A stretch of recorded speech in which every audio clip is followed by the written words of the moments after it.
Books ఉన్నాయా సద్దర్శన పుస్తకాలు? Right. మీ చేతికి ఒక పుస్తకం ఇస్తారు. అది ప్రేయర్ అయిపోయినాకైనా ప్రశాంతంగా చదువుకోవచ్చు, లేదా ఇంటికి వెళ్ళినాకైనా చదువుకోవచ్చు. తీసుకొని మీ దగ్గర పెట్టుకోండి. అది పరిశుద్ధుల కష్టంతో ప్రింట్ చేయబడిన పుస్తకం. ఉచితంగా వచ్చింది కాదు, పరిశుద్ధుల కష్టం. అది పడేయకండి, నష్టపోతారు. తీసుకెళ్ళి చదవండి. ఒకప్పుడు యేసు ప్రభుని వ్యతిరేకించిన నేను ఇప్పుడు ప్రభువుని ఎందుకు నమ్ముకున్నాను, ఆయనను గురించి లోకానికి ఎందుకు ప్రకటిస్తున్నానో ఆ కారణం అందులో రాయటం జరిగింది. అది మీరు కూడా చదివి తెలుసుకోండి, మీరు కూడా ధన్యులు అవుతారు. సత్యం మిమ్మల్ని స్వతంత్రులుగా చేస్తుంది. అంతేకాదు, మిమ్మల్ని ప్రశ్నించే వారికి ఏం సమాధానం చెప్పాలో అందులో ఉంటుంది. అలాగే వారిని ఏం ప్రశ్నించాలో కూడా అందులో ఉంటుంది. తప్పకుండా మీరు స్టడీ చేయండి, చదవండి. చదువు రానోళ్ళు చదువు వచ్చిన వాళ్ళకి ఇచ్చి చదివించుకోండి.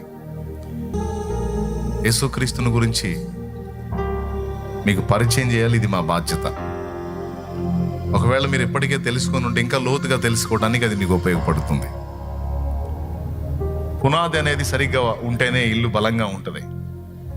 పునాది బలహీనంగా ఉంటే ఇల్లు కూలిపోద్ది ఏదో ఒకనాడు. అలాగే యేసుక్రీస్తుని గూర్చిన సత్యం మనకి పునాది. ఆ పునాది సరిగ్గా వేయబడితే, తార్కికంగా అంటే లాజికల్గా వేయబడితే, మీరు ఎలాంటి పరిస్థితులు వచ్చినా ఆయన వదిలిపెట్టరు. లేకపోతే మళ్ళీ బలహీనపడే పరిస్థితి ఉంటుంది. కాబట్టి అలాంటి స్థిరమైన పునాది మీ హృదయంలో ఏర్పడటానికి అందులోని అంశం మీకు ఉపయోగపడుతుంది.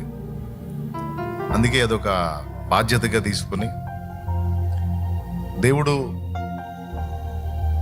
మా మధ్యలోకి నడిపించిన వారందరికీ కూడా కనీసం ఒక్కసారైనా క్రీస్తుని గూర్చినటువంటి సత్యం స్పష్టంగా అందజేయాలన్న ఆశతోనే అది ప్రింట్ వేయటం జరిగింది.